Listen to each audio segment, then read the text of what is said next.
Hi, so my name is Connie Fries, and I guess you could say I'm a teacher of wild horses.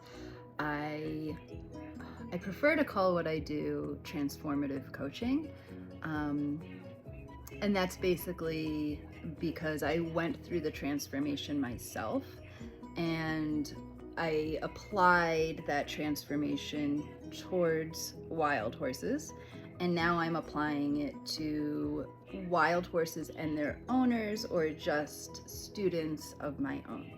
So I came here today to talk about the learning quadrants in operant conditioning. If you're a trainer, or you're aspiring to be a trainer, or if you're just an owner that wants to basically improve on your relationship, or you have aspirations to basically work with your horses on your own. Maybe you can't afford a trainer, maybe you can't afford the courses that are out there, maybe you just have enough room to work with what you have, and that's okay. There are so many resources out there now, and I'd like to add on to those resources. So my goal is to be able to break some things down in layman's terms, right? I know for me personally, it can be overwhelming when you're trying to research or learn, and everything is just super scientific in terms. And while that's really valuable, not everybody can retain or comprehend those big terms, right? And if you're anything like me, you possibly get frustrated when you're reading it, like, oh man, now I have to go back and look this up, and what does this mean? And I end up always going down that rabbit hole.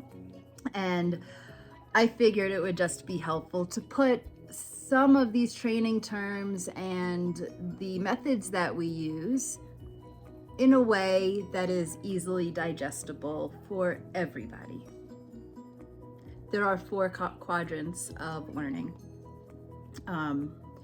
And within those 4 quadrants, I will be inserting a diagram here. We have our reinforcement, positive and negative reinforcement, and our punishments, positive and negative punishments. So I'm sure a lot of you have been hearing these terms thrown around, specifically more with horse training, the positive and the negative reinforcement. What is reinforcement? So the term reinforcement refers to anything that increases the probability of that behavior happening again.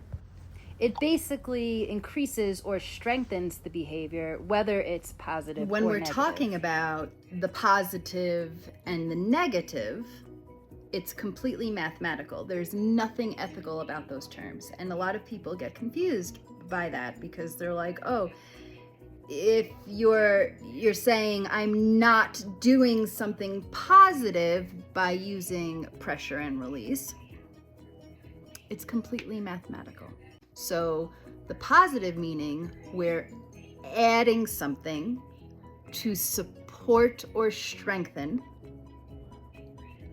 the outcome. Positive adding. Positive reinforcement is your clicker training, right? Negative reinforcement is when you are subtracting or taking something away that the learner doesn't enjoy.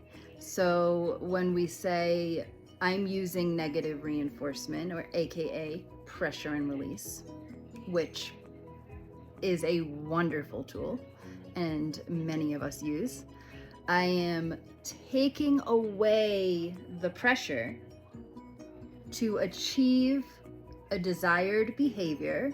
So the horse doesn't like the pressure, and they learn from the release. So we are taking away negative, taking away something the horse doesn't particularly enjoy to achieve a desired outcome and teach a behavior. When we're using the positive reinforcement, We are adding something that they really enjoy to achieve the desired behavior, right? So what are some of the things we use in positive reinforcement? I usually stick to food because horses like food, right? Is positive reinforcement for every horse and every trainer or owner? Absolutely not. It's not. I have found, and I've worked with horses, that they are just not positive reinforcement candidates, and that's okay. That can change over time as well. When we think of our day-to-day life and we want to relate it to positive or negative reinforcement, positive reinforcement is you get a paycheck. When you work, you get paid, right? We need money, we love money, we need it, we love it, and we show up to work for our paycheck.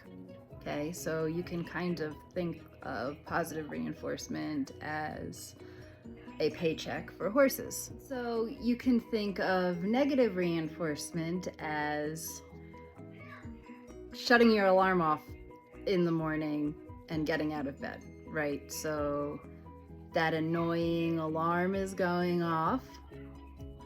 You shut it off because you don't want to hear it anymore. You get out of bed, okay? And I just want to note here that both positive and negative reinforcement, they are equally wonderful learning behavioral tools. And anything can go wrong in the wrong hands. So it is our responsibility as humans and horse lovers and owners and trainers to become informed on how to ethically use these methods so we can have the best partnership possible with our horses. All right, so we spoke about both positive and negative reinforcement. Now let's cross over and talk about positive and negative punishment. So punishment is a consequence that decreases the behavior, right? So when we think about positive punishment, we are adding something to decrease an undesirable behavior. An example of this would be you're walking your horse on a lead and it starts speeding up in front of you and you yank on that rope. That's positive punishment. And negative punishment, you're taking something away as a consequence to decrease an undesirable behavior. Negative punishment in like our day-to-day life can be getting pulled over for a speeding ticket. You speed, the cop pulls you over, you get a ticket, you have to give away your money. And positive punishment in your day-to-day life, can be equated to spanking the child, or a child goes to touch a hot stove and you hit their hand. You're adding something they don't like, spanking them, to decrease an undesirable behavior. You don't want the child to touch the stove, so that's positive punishment in every. So I hope this was a little bit informative on the differences between positive and negative reinforcement, positive and negative punishment, and how they are intertwined into animal training.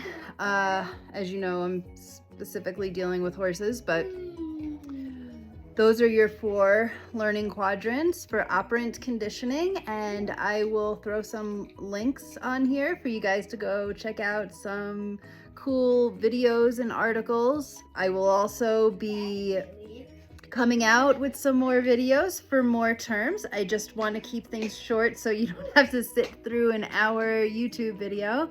I hope you enjoyed it, and I'll see you soon. Click like and subscribe if you want to learn more from me.